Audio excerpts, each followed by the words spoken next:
Hello, everyone. My name is Chris Denicolo, and I'm here today to present our weekly Saturday webinar. I'm Alan Gassman's partner, and some of you may be upset that Alan is not joining us, nor will his dummy be joining us today. But hopefully I can do us justice as I get into a discussion of 10 things about Florida law that every Florida resident or snowbird should know. And those of you who may not be aware, the word snowbird generally refers to individuals who migrate to Florida for the winter while the other portions of the country may be inundated with snow and cold temperatures. We here in Florida generally have our mild climate in addition to other benefits that causes people to come down and join us for the winter months. So with that said, I'm going to jump right in here on this April 15th. It typically associated with tax day, but fortunately we have a few day reprieve given that April 15th is a Saturday today and that we have a DC holiday, District of Columbia holiday on Monday, therefore pushing the tax deadline to April 18th. Before I get into the substance, I want to mention that if you want CPE credit for CPA Academy, this program will be offered through CPA Academy. You can receive that by following the instructions here on slide number 2. And then, of course, we have our in-house Gassman, Crotty, and Denicolo webinar, which does not qualify for CPE credit, but nevertheless, we like to put this out there for those individuals who are not going to contact the webinar through CPA Academy.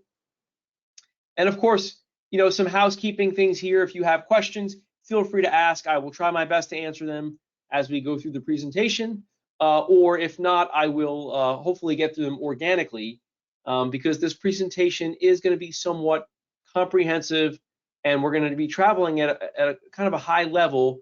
If there are any nuanced questions or any questions at all that I did not answer on the presentation, please feel free to email me. My email is christopher@gassmanpa.com. You'll see it on the bottom of each slide and on the first page.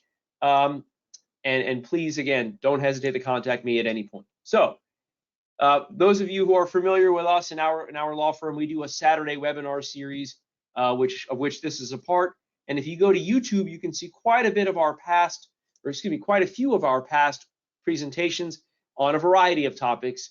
You may even see a few that I've done in the past with individuals such as Larry Stein, with Alan, and with other speakers that we've had on our series here.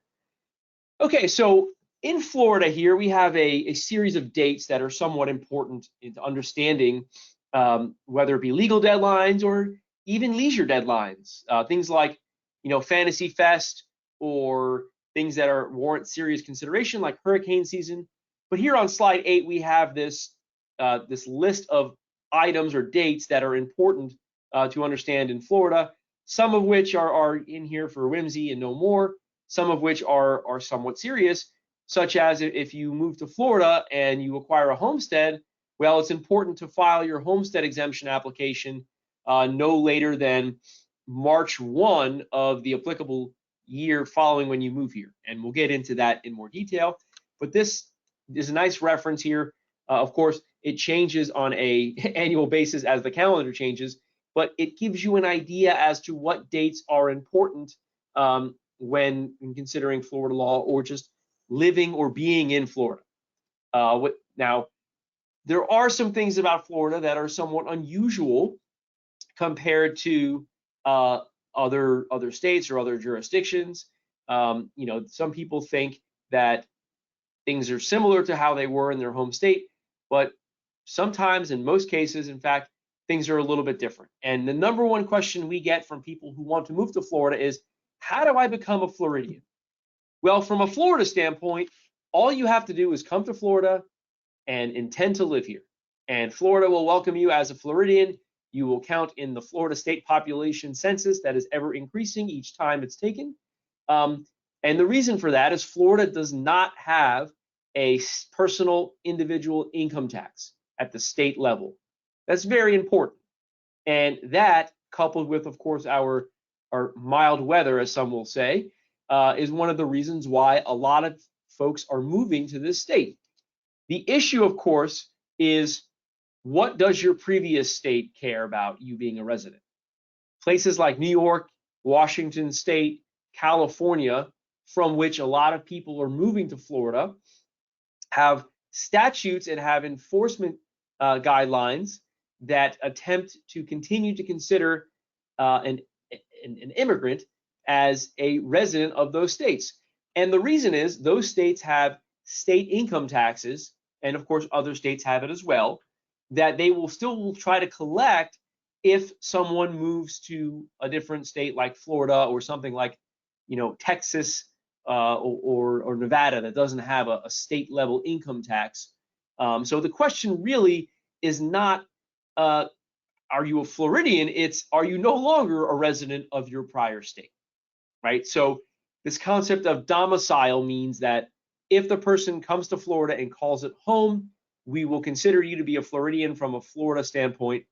But if you have a house in your old state, well, that might not be something to get you out of the reaches of the prior state as far as being considered as a resident for tax purposes. Some states, I know Washington State does this, have guidelines on their Department of Revenue website, which indicates facts or factors that they consider in determining whether a person would be a resident of Washington State, notwithstanding that they are claiming to be a resident of somewhere else like Florida. So very important to understand that distinction. And of course, you can take steps to become a Florida domiciliary, and we suggest that you conduct or follow several or more of these items here listed on slide 12, including filing for Florida homestead exemption, executing Florida estate planning documents, updating your driver's license and voter registration to reflect Florida residency. Things like that are very important. You have to consider, what would a person do if they moved to Florida or if they moved to a new place? Would they send out announcements indicating that they've moved? That's something that's pretty common. They establish roots or connections in Florida relative to what they had in the past in their old state. Those are indicia of being a Floridian. So for folks who want to be a Florida resident to take advantage of our laws and take advantage of the lack of state income tax, these are guidelines that I suggest be followed. Now, for those practitioners out there, those lawyers out there that I've attended this morning, we have a pretty restrictive bar down here in Florida. When I say bar, I don't mean the bar with the booze, I mean the bar with the lawyers. And what this means is that there's not reciprocity with Florida bar and other states. And the reason I think that was done years and years ago is because the Florida bar didn't want lawyers from northern states and elsewhere to simply use reciprocity to become licensed in Florida and come to Florida and take business away from Florida lawyers. As a Florida lawyer, I'm not complaining, but in any event, individuals who are lawyers who want to practice in Florida, really have to be weary of the unauthorized practice of law rules in Florida. And Florida is pretty lenient here. If you are doing services that arise out of or that are reasonably related to practice in your prior jurisdiction, or if you're performing services for a client who resides in a jurisdiction in which you're authorized to practice, you can continue to conduct services that might be rendered in Florida. But you can't establish an office here, you can't hold yourself out to be a Florida lawyer, and you can't appear in court. So that's a kind of a general guideline here for those lawyers who join us on this presentation on this Saturday morning. Now, one other topic that often comes up with regard to Florida law, and we down here see this quite a bit, is an individual who owns real estate in Florida. In fact, the Snowbird may have a beach condo here along one of our many beaches and title it in their individual name. And many years later, when the client dies, the client has ownership in this property in their name. Therefore, a probate proceeding would be required in Florida in order to effectuate transfer of ownership of the property from the client to the client's heirs or whatever the disposition is under the documentation or trust or whatever it may be. I will say that property owned in Florida with survivorship rights, meaning that if I own property with my friend Alan as joint tenants with right of survivorship and I pass away, that feature of ownership causes the property to pass automatically to Alan without the need for a Florida probate. What I'm referring to is if I have property in Florida, but I live in New York, and the property in Florida is titled in my name, and I continue to live in New York upon my death, well, my heirs are going to have to petition a court in Florida to get a court order to transfer that property to my heirs.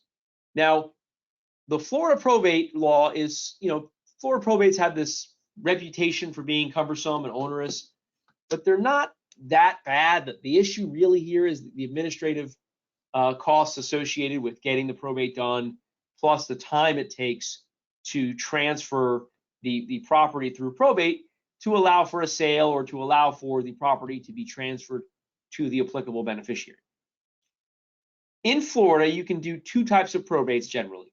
First is a summary administration, and that applies if the value of the decedent's assets do not exceed $75,000 if you take into account if you remove property that is exempt from the client's creditors, such as homestead or exempt property under the Florida statutes.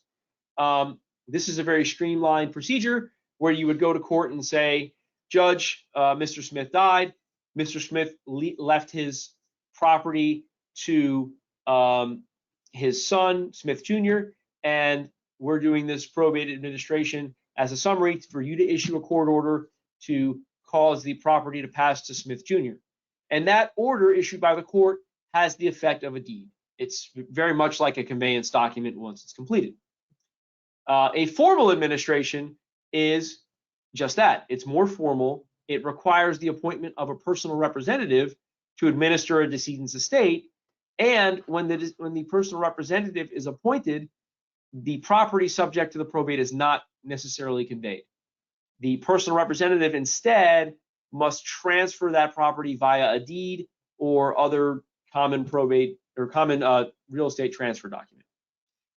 Now, there's this concept known as an ancillary probate, and that is a pretty common procedure where you have that scenario with a client who resided in New York or some other state at the time of death, yet owned Florida real estate in his or her name.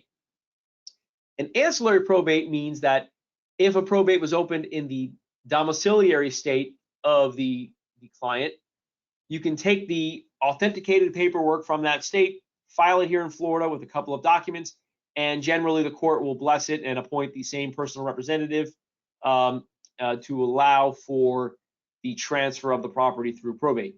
It's much more streamlined because the notice requirements are not as significant.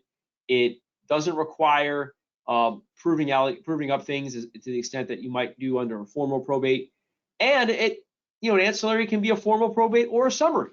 So if you have someone that owns a small condo or something like that, that's not worth $75,000 here in Florida, or if the decedent has been deceased for more than 2 years, you can do this streamlined summary administration proceeding.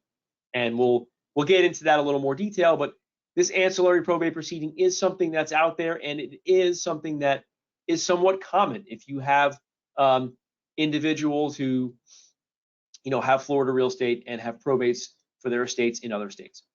And of course, here on slides 18 through 19, I have, and through 20, excuse me, I have a list of what we typically need to process an ancillary probate. I'm not going to go over each number point by point, but it's pretty commonplace information. The big thing is authenticated or certified copies of the original documents from the domiciliary probate are needed. So that's kind of the biggest administrative hurdle, but we do several of these a year, and we'll probably end up doing more of them as individuals continue to have real estate in Florida. But there are very easy ways to avoid Florida probates. We have very widespread use of separate living trust arrangements here in Florida. A living trust arrangement can help avoid probate. So for example, if I put real estate in a living trust and I die, upon my death, the assets are subject to the trust agreement, meaning that my successor trustee can deal with the assets, convey the property to my beneficiaries, and no probate proceeding generally is required. Another way to handle avoiding probate is, say you're a New York resident and you have real estate in Florida. Put the real estate in a limited liability company. And what you can do then is assign ownership of the limited liability company to a trust, and that trust arrangement can pass the assets outside of probate. Very straightforward. Finally, a life estate or a ladybird deed is very common here in Florida as well. A life estate deed is very much splitting up the ownership of the property based upon timing. So, for example, I might convey property that I own to my son and keep a life estate in the property, meaning that I can live there until I die. I have all the rights of possession and use until my death, but immediately upon my death, my son will inherit my property outright and free of trust, based upon the language in the deed. Now, of course, you could say that on death, the remainder interest in the property would pass to a trust agreement or pass to a separate subtrust for my son or something like that. You can very much do that here in Florida. In fact, what we do for a lot of clients is a variation of the life estate deed known as a contingent remainder deed or a ladybird deed, named after Lady Bird Johnson, the former First Lady, who apparently had properties owned in this manner. And the way a ladybird deed works is as follows. First, I would say I transfer this property to my son, Luke, and on my death, Luke will inherit this property, but only if I do not execute another deed between now and then, transferring the remainder interest away from Luke. And the reason why this is important is if I go to sell the property before my death, I can sell the property to a third party. I don't need Luke's signature because his interest is completely contingent upon me not revoking the transfer to him. A lot of single clients who have homestead properties, we do this type of deed to help assure that there will be homestead protection during lifetime, and on death, the property will pass to the client's revocable trust or to their intended beneficiaries. And that is a very common tool that we use here in Florida. Now, I will say, if you are mired in the probate process, it's not the worst thing in the world. I can think of several dental procedures that are much, much worse than a probate. But if you do have to open a probate, it's important to know that only certain individuals can serve as personal representatives. Florida residents who have not been convicted of a felony and who are over the age of 18 are eligible to serve as personal representative generally. And certain out-of-state residents who are adults can serve so long as they are related to the decedent. Under this, if you look at this page here, 22, under this type of relation. So, one quirk here is that in-laws generally aren't mentioned. So, like if I am a New York resident and I appoint my wife's brother, my brother-in-law, to serve as a personal representative for me, generally he's not going to be able to serve in that capacity because of some quirk in the law. So it's important to assure that you have the right person named as personal representative. And if no one's named, it's pretty easy to find a lawyer or an accountant or someone who can serve in this capacity. Especially if it's a probate just to pass out a title to Florida real estate and not a full-blown probate, that can be somewhat complicated. And then here, the ladybird deeds, we've been over this already, but more information on it, and I'm happy to provide you with a sample. If someone emails me, if anyone emails me, I can send you a sample of a ladybird deed that we typically use for our clients. Okay, so Florida tax law, number 3 is our items here down our list here, and I actually, considering that I just kind of flew by it earlier, let me go back over the list. So the unique aspects, the 10 items that I teased in the presentation title, we've talked about becoming a Floridian, the necessity of a Florida probate, we talked about Florida tax law we're going to get onto, and then as you'll see, we'll cover creditor protection, including homestead, property taxes, homestead restrictions on devise and other limitations on devise, limited liability companies and partnerships, tenancy by the entirety, which is a very important Florida aspect. We'll do a little dabbling in Florida trust law. I can give you an hour and a half on that alone, so we'll just touch on that at a high level. And finally, Florida durable powers of attorney. So we've already done 1 and 2, and now we go to Florida tax law. And you're probably thinking, wait a minute, I thought you said Florida doesn't have taxes. And the answer is no, because as you know, 2 things are certain, death and taxes, and Florida is no exception. We have our taxes, but we don't have individual or trust or S corporation or partnership income tax filing requirements or income taxes. We do have Florida C corporation tax based upon 5.5% of taxable income, but it's deductible on the corporate return. So the total tax rate is about 25.895 under the Florida, under the federal level. That's an important distinction. We do have unemployment taxes and workers' compensation insurance requirements, but not on K1 income that passes through to a partner or shareholder. And then finally, we have sales taxes on rental. And as many of you may have noticed, we have a tourist tax on hotels and short-term rentals as well. The sales tax at a state law level is 5.5%, and then anywhere between 0.5% and 2% for each county as a surtax almost. Most counties it's 6.5%. Some counties are quirky and have different for rent, like Pinellas County, 6.8% sales tax on commercial real estate rent, which is different from the 7% that typically applies. So going down here, we have no estate tax, we have no inheritance tax, we have certain taxes on tangible personal property used for businesses. We don't have a widespread intangible tax. We do have an intangible tax that relates to promissory notes that are secured by mortgages of Florida real estate. And we'll get into that along with the dreaded documentary stamp tax, which many of you may be familiar with if you've ever been in a real estate transaction here in Florida. And then, of course, property taxes. And the unofficial tax that some folks will know in Florida is the state trooper tax, and that is the presence of state troopers and police officers on our highways to catch speeders. Some people say that Florida has a reputation for being a little bit more strict in that regard, and some might say it's due to a no income tax here. But as I said, sales taxes on rent, it's a little quirky in rent. It's 5.8% and not the 5.5 that we mentioned.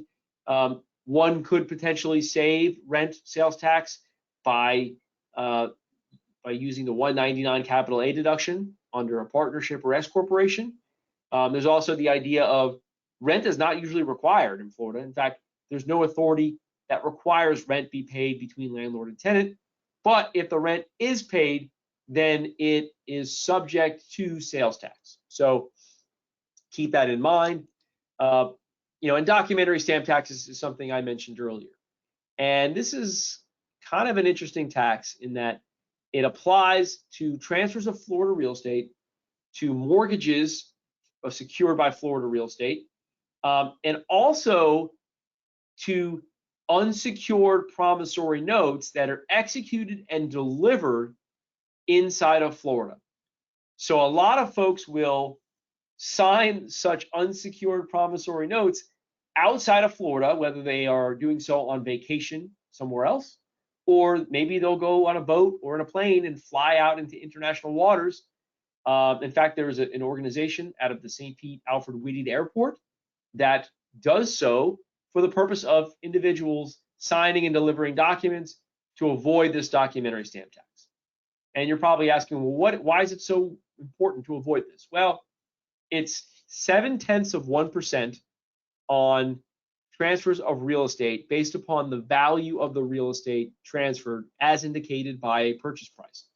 The exception, of course, is Miami-Dade County, which has a 0.6% documentary stamp tax, so 0.6% plus a surtax of 0.45% on transfers that are not single-family residences. The other trap here is that if documentary stamp taxes, if real estate is transferred for no consideration, generally doc stamps do not apply. Doc stamps is a shorthand for documentary stamp taxes. However, a gift of an encumbered property, a property with a mortgage on it, is considered to be a transfer for the value or the outstanding balance of the mortgage. So transferring encumbered property almost always triggers documentary stamp taxes, except in rare instances. One of such instances is a transfer from an individual to his revocable trust or her revocable trust, which is very commonplace, as I mentioned. So it's nice to see that there's a pretty broad exception there. Now, mortgages themselves are subject to documentary stamp taxes at 0.35%, so meaning that 35/100ths of 1%, plus I mentioned earlier that dreaded intangible tax in Florida on notes that are secured by Florida real estate is like a one-time 0.2% tax. So the way to think about it is a mortgage securing Florida real estate is subject to a 55/100ths of 1% stamp tax. Very common in this. In fact, title companies know to do it almost always. Now, if it's not secured, the maximum amount of documentary stamp taxes is $2,450. That's the upper limit, but you can avoid that if you travel outside of Florida and execute and deliver the documents. I will say that a gift from one spouse to another of encumbered real estate will cause documentary stamp taxes.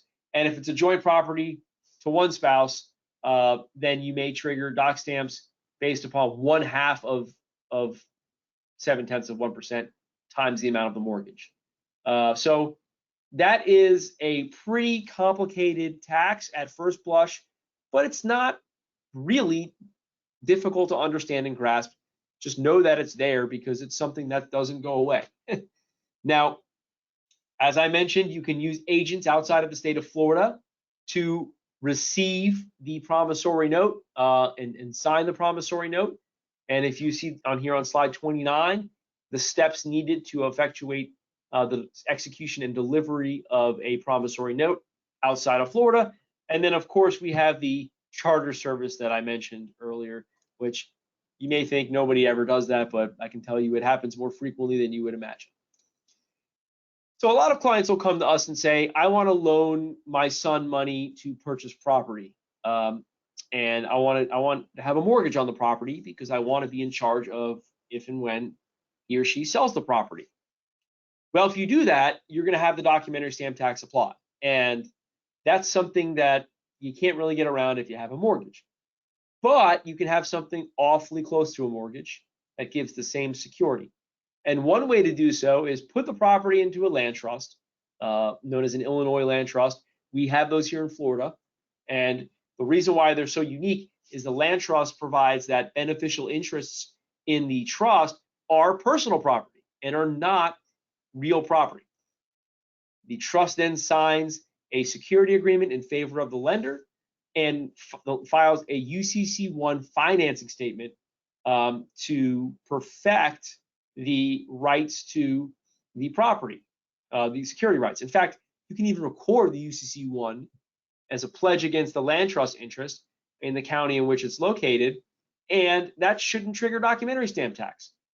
What's more, you can file a statement of authority, which is something you can file with the Secretary of State that says the property can't be sold except or unless it is consented to by the lender. And structuring the transaction in that manner allows the mortgagee or the lender to have substantial control over the property. Now, it also allows for creditor protection for the child because there's this friendly lien on the property that maybe takes the place of potential future creditors. So important to understand. And for those history buffs out there, we have our documentary stamp taxes from the days of yore. I don't think this is very much important, except that beginning in 1992, we have the documentary stamp taxes, and that's a shorthand way that you can know how much someone paid for their property. So very common tax. It's pretty easy to understand, but know that it's out there and it applies to Florida real estate and Florida mortgages. Florida also has this reputation for being a creditor protection jurisdiction. And here, on part 4 of this, we're going to talk about some of the key features of Florida homestead protection.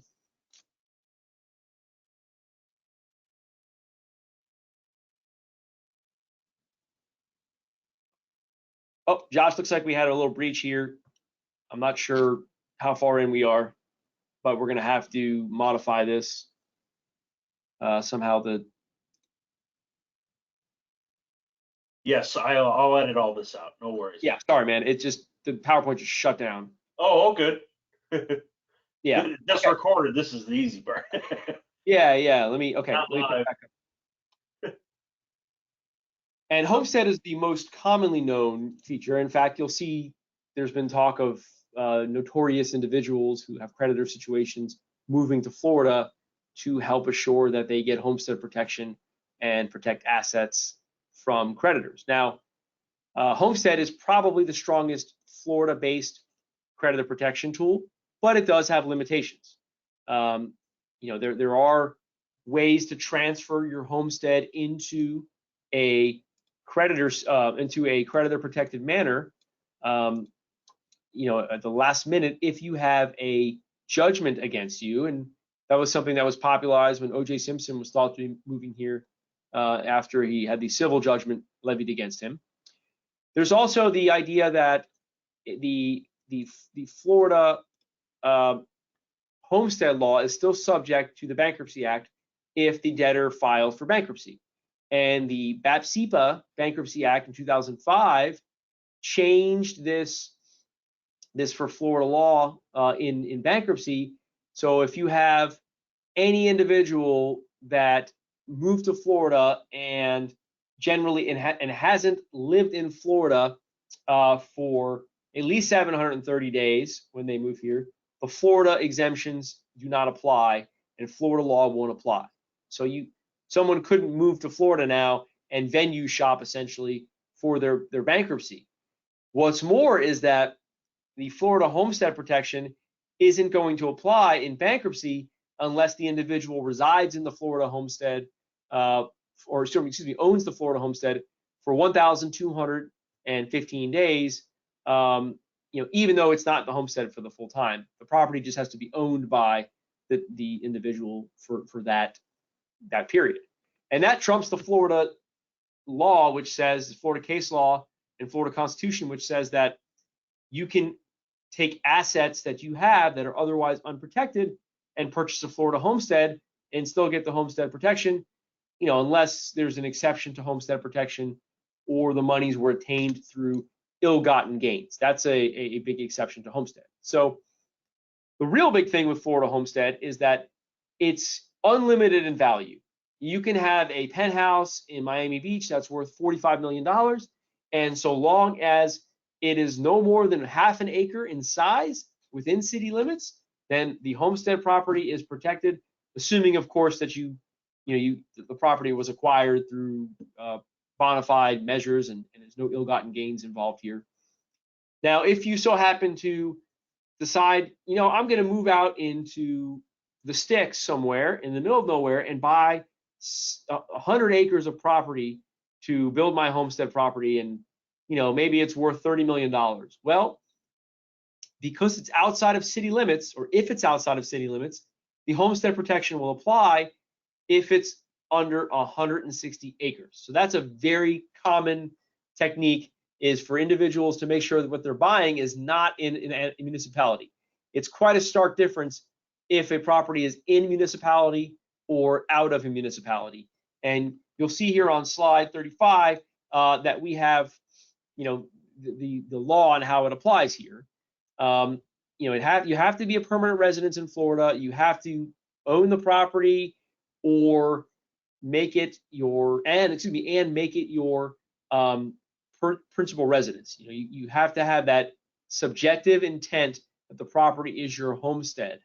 Now, it is pretty important to assure that you take steps to support that it is your homestead for creditor protection purposes, but you don't necessarily have to have the real estate property tax exemption for homestead, and I will talk about that in just a minute. Before I leave this slide, I want to go back to the prior one and just mention some other things that are exempt under Florida statutes. IRAs and Roth IRAs and inherited IRAs are all exempt. Permanent life insurance owned by the insured, the cash value is protected, as is the proceeds generally. 401ks, retirement accounts, those are creditor protected. Tenants by the entirety's assets, that we will get into in more detail later, are generally protected.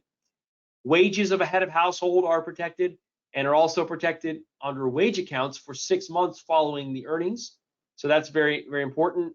And annuity contracts are other protected assets.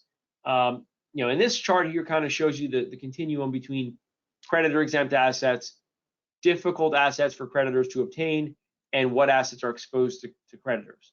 And we'll get into some of these in more detail, but I'd be remiss if I flew through Homestead and didn't mention these statutory exceptions, most of which are found within Florida Statute Chapter 222. That's a pretty broad chapter that I encourage you to take a look at if it's an issue you are curious about or need to address something with. So back to Homestead now. As I said, unlimited value. The key distinction is inside city limits or outside city limits. It's kind of ridiculous that half an acre versus 160 acres, but it is what it is, and it's kind of baked into the Constitution. So, I suggest that you are keenly aware of where the property is located. Now, if it's a homestead property and if bankruptcy is on the table, you have to own it for 1,215 days, and you must reside on the property for at least 730 days. So important to understand these limits if bankruptcy is a possibility. And a lot of times people come to us and say, okay, well, you have homestead in Florida, and what do I have to file to make this my homestead? Well, it depends on what you're referring to. If it's your protected homestead for creditor protection purposes, as I said, there is no documentation that needs to be registered or filed. There's no deadlines. It's a subjective. I live in this house. This is my homestead. I intend to permanently reside there. And of course, that's a factual question, which can be supported by many of those items that I talked about at the beginning of this presentation when we talked about listing the indicia of Florida residency. There is a protection from creditors under the homestead law, with the exception of generally 4 classes of creditors. First is the IRS or any federal government exception because of the federal Constitution and the way that works. The Florida state law homestead isn't going to trump federal law that gives certain agencies the right to collect against primary residences. Number 2, any liens or encumbrances given knowingly and voluntarily on the property. So I can't tell the bank that I gave my home mortgage to take a walk because I knowingly gave them a lien on my property. The third exception is a mechanics lien for improvements that were made on the property. And those 3 are somewhat codified in the Florida Constitution. The fourth one is a child of case law. And the way that one works is something called an equitable lien. Let's say I pilfer money from someone and I take that money through means of fraud or outright theft and use those funds to buy a homestead. Well, Florida courts have not respected the homestead exemption in those cases, right? It would be inequitable to do so. So there's this concept of an equitable lien that has come up to serve as somewhat a fourth exception to the homestead exemption. Let's contrast that with the other commonly discussed homestead exemption. That's the state property tax homestead exemption. And what it does is it provides $50,000 of value decreased off of the assessed value for property tax purposes. So if my house is worth $250,000, for property tax purposes, it would be assessed maybe at $200,000. Or I should say, if the assessed value of my house is $250,000, then it would be $200,000 if it were my homestead. The other benefit is something called Save Our Homes. And what that does is it places a cap of 3% per year, or the CPI, whatever's lower, on the amount of the property tax assessed value. And many of us here in Florida have seen a recent substantial increase in values of our homes due to Florida becoming more popular because of the reasons I mentioned earlier. Well, my home cannot appreciate for property tax purposes more than 3% per year in any given year. That's a very important technique and tool to use, and a reason to file that homestead exemption before March 1 of the year after in which I want it claimed. And the reason why this works is on January 1, if you live in the house and if you own the house as your homestead, the state property appraiser's office in each of the counties, or I guess I should say the county property appraiser's office, will take a snapshot. And if you live there and own the property, then what you can qualify for the homestead exemption by filing the application by March 1 and get that property tax benefit. These two homestead exemptions are completely unrelated. Although I will say that if you have the property tax exemption in place, then you can kind of support the fact that this is your subjective homestead, by getting the creditor protection in place. So very easy distinction here. And I will tell you that we could spend the remainder of our session here today talking about homestead law and the various nuances. I'm just going to touch on a few of them that are pretty important. You can buy an adjoining vacant lot and combine them, and the whole property can be homestead, so long as you meet the requirements of the size. The 160 acres outside of city limits, or half an acre inside of city limits. And this is, of course, is for both property tax and creditor protection exemption. The other idea is rental use. A lot of folks have used Airbnb and VRBO to rent out some of their Florida homes. This is a technique that's common, and you can rent out your home for up to 30 days per year without losing the homestead exemption. But if you rent out the house more than 30 days, then the homestead exemption could be in jeopardy. So, there's something to be said about making sure that the home is your homestead. And that's a very common decision tree for clients to make if they decide to rent out their home and have the income, or if they instead would rather preserve the homestead exemption for property tax purposes. So there are a few other issues. We talked about the ill-gotten gains are not protected if transferred for another homestead. This whole concept that I mentioned earlier, where you can at the last minute put bona fide unprotected monies into a new homestead, comes out of the Florida case known as Havico v. Hill from 2001. Well, there was a case that came out in, I believe, 2013 called Bafani.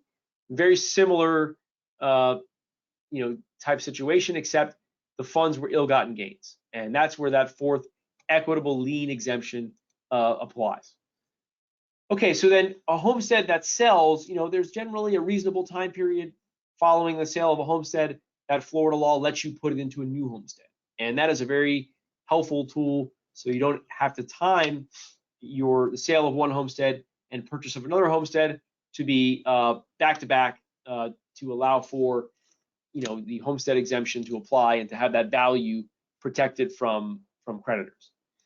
So some clients will come to us and say, well, can my spouse and I have separate homesteads? And the answer is generally no, unless it's bona fide, right? Unless you actually live in separate houses. I mean, most married couples don't live in separate houses, so it's subject to pretty good scrutiny, especially by the county property appraiser, if both spouses are taking homestead tax exemptions on different properties. You can have mobile homes, houseboats, other structures qualify for homestead exemption. Is very, very common. And you can even put ownership of a homestead property in an individual's name to protect against homestead exemption, so long as the co-owner resides there. So these are little tricks here that come into play. Other things with homestead is, our public record system in Florida is pretty extensive and open to the public. So a lot of clients may want to avoid having their names show up in the record so that individuals don't see where they live or what kind of house they have. Well, one way to do things is to provide for a confidential type structure. And if you look on the right side here, what we typically would do is have a land trust take title to the property, have the trustee of the land trust be an LLC formed in a place like Wyoming or Colorado, because those states don't have searchable business entity websites that show the managers or associated parties, and then have the LLC rights and land trust rights owned by the client, whether it be a married couple as tenants by the entireties, or the client's revocable trust. And when you search for the client's homestead in the county, you're not going to get the client's name generally. You will get the name of the trust, which can be some arbitrary name, like the arbitrary land trust with arbitrary LLC as the trustee, and that will work just fine in most counties. Palm Beach County, however, in our experience, puts the name of the individual who gets the homestead exemption for property tax purposes. And what we typically would do is provide that the client has the beneficial rights to the land, the property under the land trust, and that will qualify for the property tax homestead exemption. However, in a county like Palm Beach, if you search for the client's name, it'll come up notwithstanding the structure. So be wary of it. There are potentially things that can be done in Palm Beach County, although in other counties like Pinellas or Hillsborough, where we're located, you don't really have that issue because the client's name doesn't show up. And on the next slide here, I have the exact structure that I showed, similar to what occurred before. A very commonplace structure for clients who want to get ahead of confidentiality concerns on homestead. So I'm going to skip down to number 5, property taxes. What about property taxes? And with property taxes in Florida, they're generally 2% of the appraised value of the property. Of course, the homestead gives you a $50,000 break on the appraised or assessed value, and if you have the homestead exemption in place, you get the cap on the 3% or CPI, whichever is lower, which is very helpful. As I mentioned, there's that snapshot at the stroke of midnight on January 1. So when you're celebrating with champagne on New Year's Eve, remember at that moment, have the subjective intent to reside in your Florida homestead, own the house, and you can have your homestead exemption apply going forward so long as you continue to live there. There's also a concept that allows for portability of the homestead exemption. So if I live in a house that is of a lower value and I have this built up exemption difference because of that 3% Save Our Homes benefit, and say I have this spread between what the house is really worth and what it's worth for property tax purposes, well, that spread can be ported to my new house that might be of more value. It is a significant advantage because you can move it over to a new house and not lose that Save Our Homes benefit that can be so dang important. I also wanted to mention that you don't have to own the property to be entitled to the property tax homestead exemption. In fact, if you have a life estate or a lease rights that have at least 98 years, that entitles the tenant or the life estate holder to the homestead exemption on that property.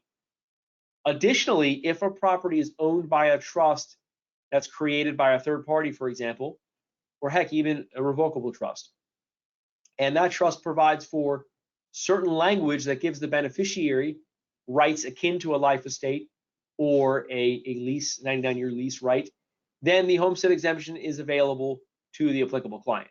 Now, I don't believe the lease has to be one that requires the payment of more than nominal rent, therefore minimizing sales tax, but it is something that is pretty important, and it can be used really nicely if you're structuring homesteads for a child, for example, where I can have an LLC acquire property.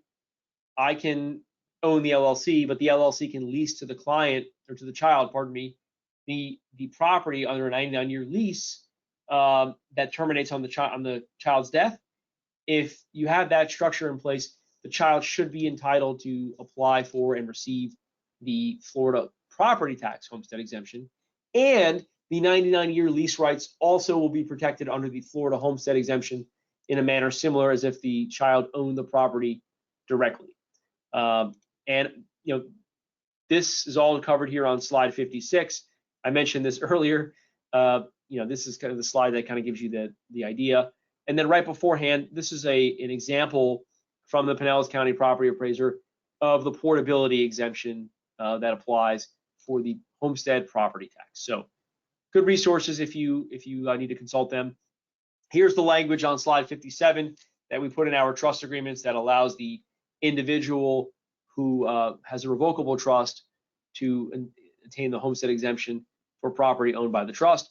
And similar language in an irrevocable trust, like if I form a trust for my son Bryce, and I give Bryce a property here and I leave it in an irrevocable trust for him, if this language is present, he can have the rights to claim the Florida property tax homestead exemption. So very helpful, very useful here. Something else for Florida property tax. So the way that property tax works is it's assessed when a change of ownership happens, and then it increases each year, generally by a certain percentage. And property taxes aren't technically due until March of the next year. They're paid in arrears. But if you pay in November, you have a 4% discount on the amount of the property tax. If you pay in December, 3%, January, 2%, February, 1% until it's due in March. So most folks pay their property taxes in November of the given year to get a discount on the payment. And that's a very common technique, and most mortgage companies even do that as well. There's also a 10% cap that applies to non-homestead property, so that property that's not homestead cannot increase by more than 10% per year for property tax purposes. And this is to limit runaway values where maybe somebody owns a business property and can't afford it any longer because it just so happened to be located in the heart of an area that's grown tremendously. The issue with this trap, however, is that if property is conveyed or transferred in a lot of manners, excuse me, then the property tax exemption or the reassessment will occur, and the 10% cap essentially doesn't apply. There's certainly a lot of nuance involved here, but most folks aren't aware of this trap at all. And if you convey property into a limited liability company or a partnership where there's a change of ownership or control, doing so will trigger the reassessment. There are exceptions for transfers to a spouse or to certain individuals here, and I'm going to go to the next slide, which shows between spouses, between legal and equitable title, so from a trustee to a beneficiary, for example, or a corrective deed. That's really it. If I transfer my property to an LLC that I own 100% of, that's not under this exception to the removal of the cap. So it's worthwhile to consider that before transferring the property, any long-time property, to an LLC, notwithstanding that an LLC would be better for creditor protection purpose or otherwise for an estate plan. And here's another chart that shows the transfers that will trigger a loss of a cap between for certain transfers. Now, if it's a commercial property, the transfers between spouses don't necessarily apply as an exception, so I'd be wary of that as well. With this, it's not something that's widely known, and a lot of advisors recommend their clients to form LLCs and transfer real estate. But doing so might not be the best way to approach this. It might be better to get liability assurances by either having insurance in place or using a trust instrument that could be beneficial. So we go now to the next aspect of Florida law that's really important and should be understood, and it's the third prong of homestead. And we talked about the property tax homestead exemption. We talked about the creditor protection homestead exemption. What we didn't talk about is this idea that homestead is generally unable to be devised if someone dies survived by a spouse or a minor child. Now, if I die and I have a spouse and that spouse is my heir and I don't have any minor children, I can leave it outright to my spouse and that's okay. But if I leave it in trust for my spouse, and if she hasn't waived her homestead rights, then that devise is invalid. And what would happen is the spouse receives a life estate in the property or a 50% tenants in common interest her choice, whatever she decides. The remaining interest, whether it be a remainder interest or another 50% tenants in common interest, that goes to my descendants, regardless of whether any of them are minors. Really important to understand this. And I see this the most when you have a single client with a minor child who puts the property into their revocable trust, and the revocable trust says, hold the property in trust until my child is 35, or hold the property in trust for my child's lifetime. That's an invalid devise because of the way these statutes are drafted. A devise under a revocable trust is considered to be a devise individually. So really important, especially with the minor child feature, because unlike a spouse who can waive their rights through a prenuptial agreement, postmarital agreement, or through deed by having this magic language on it, minor children can't really waive their rights. Not really sure if guardians can, or if they can, if it's something that would invite a breach of fiduciary duty. With that said, it's a trap to look out for. I want to talk a little bit about the Florida elective share, which is another limitation on devise. So I'm survived by my spouse, and let's say I don't want to leave her anything under my estate plan, and I want it all to go to my children. Well, if I do that and my spouse has not waived her elective share rights, she can file something known as an elective share election, which entitles her to generally 30% of my elective estate, which really is everything I own plus everything I've given away within the last year prior to my death. That elective share election entitles my spouse to that 30% amount, and there's no way around that unless there's a waiver signed by the spouse in either some kind of written agreement, or if the spouse just doesn't make the election, right? It's very important to understand this. I could go on about this for 30 minutes or longer about what's included, what's excluded, but just know that this elective share issue is out there, and clients can't leave their spouses out of their estate plan unless the spouse is waiving this right or just consents to the whole arrangement. Now, one way to avoid this, or one way to plan, is we can say that assets that go into an elective share trust for the spouse, so I can leave assets in trust for my spouse. I can appoint trustee that's going to be as conservative and stringent as possible, and as long as the trust provides that my spouse gets income and amounts as reasonably needed for health, education, and maintenance, then the trust qualifies as elective share trust, and she has no other rights. The property that goes into that trust will be deemed to satisfy the elective share at 80% of its value. So if I put $1 million in that trust, it's considered as if I satisfied $800,000 of the elective share election. And you might say, well, what is this 37.5% you have here? Well, 30 divided by 80% is 37.5. So, if I have an elective share entitlement to my spouse of $1 million and I put $1 million in this elective share trust, it's only going to be valued at 80%. So I would have to come up with another $200,000 or put additional assets into the trust to meet that $1 million amount. So a unique little thing here. Also, there's this idea that family allowance, a spouse can file a document in a probate proceeding to get a one-time payment of $18,000. Now, the payment can be paid over installments. It can be paid as a lump sum. The right to pay it, or the right to receive it, I should say, is statutory. It's up to the judge to determine the amount and also whether it can be in installments. In my 15 years of practice, I have never seen a judge reject an elective share, a family allowance claim based upon this, this $18,000 amount. I sure it's possible. It's just typically judges are going to award a family allowance claim when it is made. So that is a very common probate tool. And likewise with the elective share, there are ways to be creative about this. If you have that client who doesn't want to leave their spouse a whole lot and maybe has elective share issues, one way to kind of solve that is to leave assets that might have a big tax burden, like IRAs or 401ks, because the statutes value those assets at face, notwithstanding that the recipient's going to pay income tax. Whereas a property with a basis of a much higher amount that might not generate income tax, there's no deduction for that So it's a really nice technique that we've used in the past for clients who want to limit their elective share exposure. Okay, so earlier we talked about LLCs, limited partnerships, and other entities. So this is important here.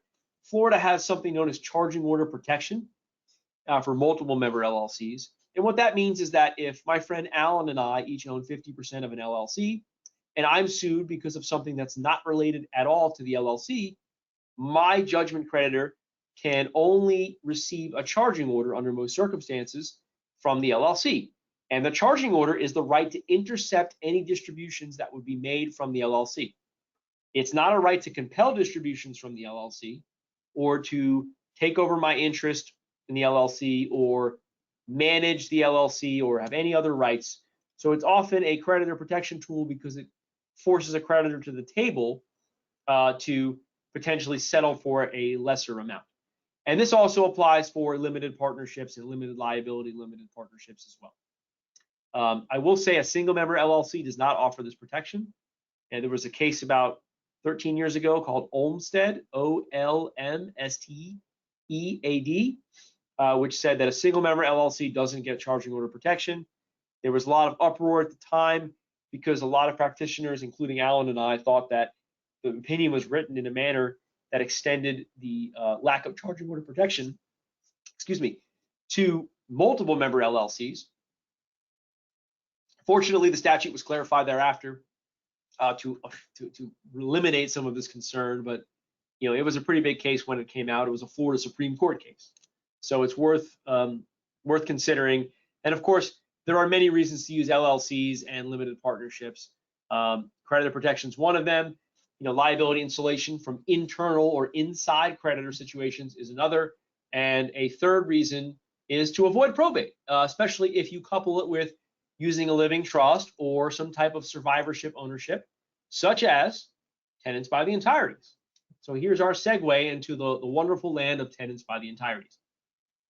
Tenants by the entireties is a form of ownership available to married couples in Florida that is like joint tenants with right of survivorship. I die, the assets pass automatically to my spouse.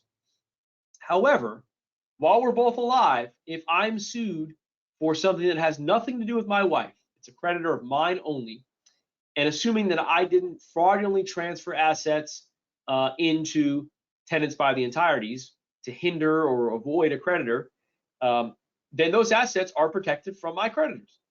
And it's a very common creditor protection tool in Florida for that reason.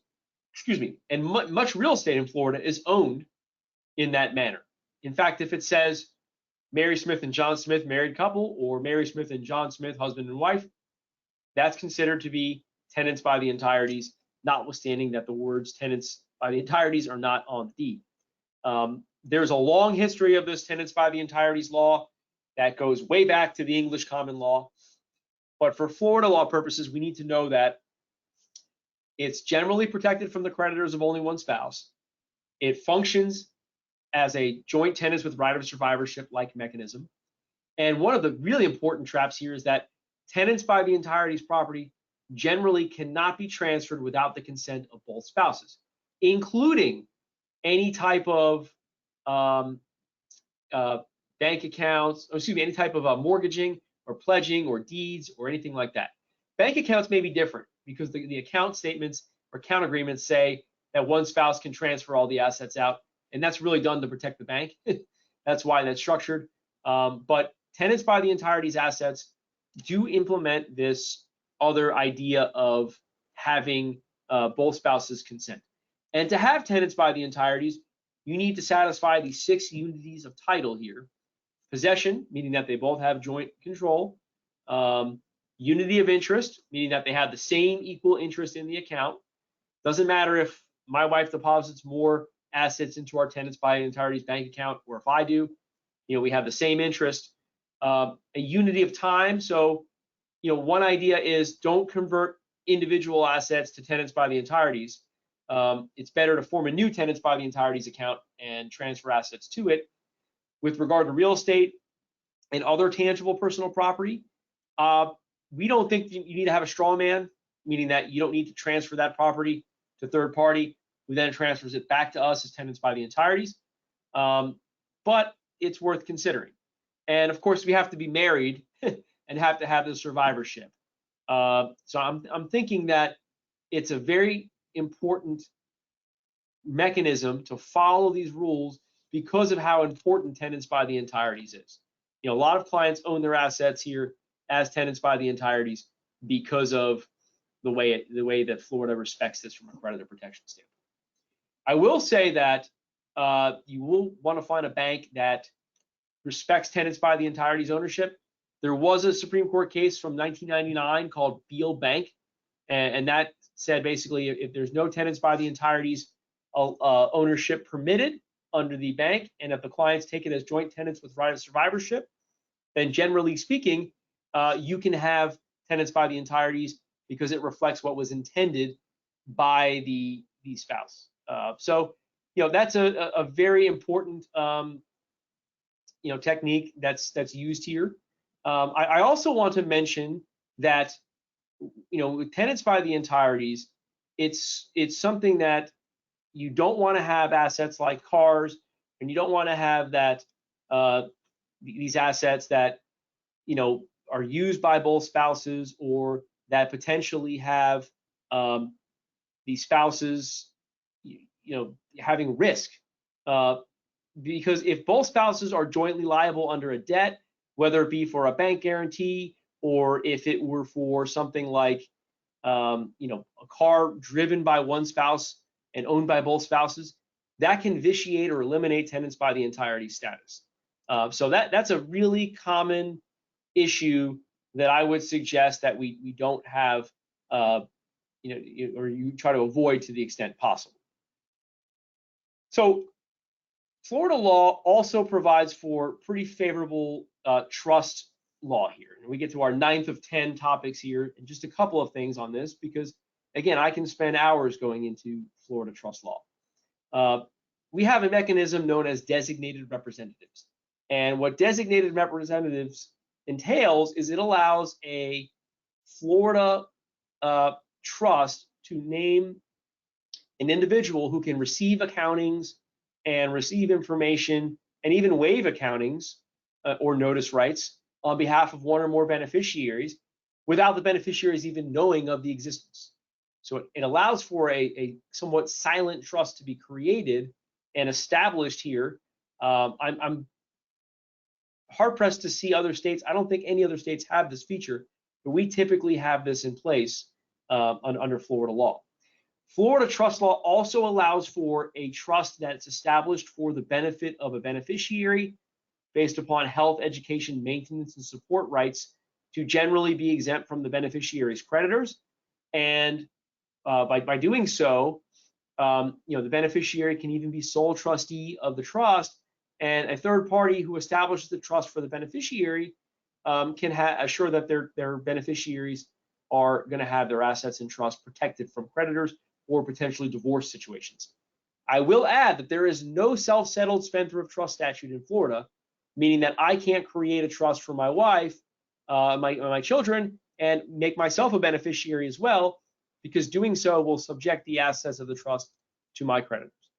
Now, it's pretty common here in Florida to have something known as a SLAT, Spousal Limited Access Trust, where my spouse, for example, would be a beneficiary of an irrevocable trust. You know, that's a really commonly used trust, especially amongst individuals who are doing estate tax planning. I will add that we don't have a community property status in Florida, but we do have community property trusts where you can have assets held by a married couple under a community property trust in Florida based upon a statute that's about 2 years old. And the benefits there are, of course, a step up in income tax basis on the death of the first dying spouse. The problem, of course, is that you don't have a creditor protection benefit that you might have with tenants by the entirety. So as I mentioned, Florida trusts that have beneficiaries, which they all generally have beneficiaries, require that annual notice and annual information be given to qualified beneficiaries. And qualified beneficiaries are described here on slide 89, generally as persons that are present distributees of income or principal of the trust, individuals who could receive income and principal if the first line of beneficiaries are deceased, or any individuals who would be entitled to the trust assets on termination of the trust. And again, this is where that designated representative concept comes into place, because you can have the designated representative waive the right to receive accountings that a settlor might have, or that a beneficiary might have under a Florida irrevocable trust, because trustees under Florida law have to give accountings on an annual basis and also have to give qualified beneficiaries reasonable information as listed here on slide 90. But if you have a designated representative, you can give that information to the designated representative, who can acknowledge it as received or waive the rights to receive it. What's more is that Florida provides that other individuals can represent beneficiaries under a trust. So if I, for example, create a trust for my wife and for my kids as secondary beneficiaries, and I name my friend as trustee of the trust, and my wife has a power of appointment that can disinherit my children, so that my children's interests are subject to the power of appointment, then giving my wife this information regarding the trust is considered to be equal to having given it to the children. So it's a very common representation tool that we typically would have apply. That's the second one here, constructed representation by a holder of a power of appointment. We talked earlier about designated representatives, but there are other ways that representation can apply. So something to keep in mind when dealing with Florida trusts. Something else to keep in mind, in terrorem clauses, or the if you contest this trust, you are disinherited clause, is not permitted under Florida law. It's not respected, it's invalid. Solutions to this potentially are having trust language that says, if beneficiary X challenges the trust, then the costs to defend the suit or the challenge would be paid from beneficiary X's share, which can disincentivize beneficiary X from making a challenge on a trust. That's pretty important to understand. Now, in Florida, generally a beneficiary's rights under an irrevocable trust are exempt from creditors, with the exceptions of child support. A lawyer who has set up the trust can reach into the trust and help and receive assets if there's a debt. Plus, alimony can be considered as well as a source of last resort. So Florida is not your asset protection jurisdiction state, such as something like you would have in Delaware. We do have pretty strong exception creditors in Florida, and of course, anything in the IRS or federal government is a situation where you don't have protection under Florida law. So one technique that Alan came up with was this idea for an ECT trust, or an exception creditor trust, whereby the assets in the trust can be held into two separate trusts, with one trust having the assets that would be protected from all creditors. And if an exception creditor makes a claim against the trust, they can pursue against this ECT trust that is available to satisfy the creditor claim. You would have a modest amount go into the ECT trust. It's a pretty elegant idea to get around this issue. Or you could go to a different state like Nevada or Delaware or South Dakota or something that have more robust creditor protection provisions for beneficiaries. I would be remiss if I didn't talk briefly about the Florida SLAT law changes. So last year, there were changes made to trust whereby, for example, if I create a SLAT, an irrevocable trust for my wife, and it says that on her death, when she dies, it comes back to me. The fact that it comes back to me after her death under state law would be considered as if she's the transferor of the trust, meaning that my creditors can't reach the assets when they come back to me. And you might think, okay, well, what about estate tax purposes? Well, that's not so clear. There are certainly some issues that and concerns that individuals think that the assets that would come back to the settlor of the trust could be includable in the settlor's estate for federal estate tax purposes, meaning that there wouldn't be an estate tax benefit here, The jury is still out, and I say that loosely. It's not like there's a real jury, but there's an unanswered question here as to whether this boomerang slat, as they call it, can be effective in Florida.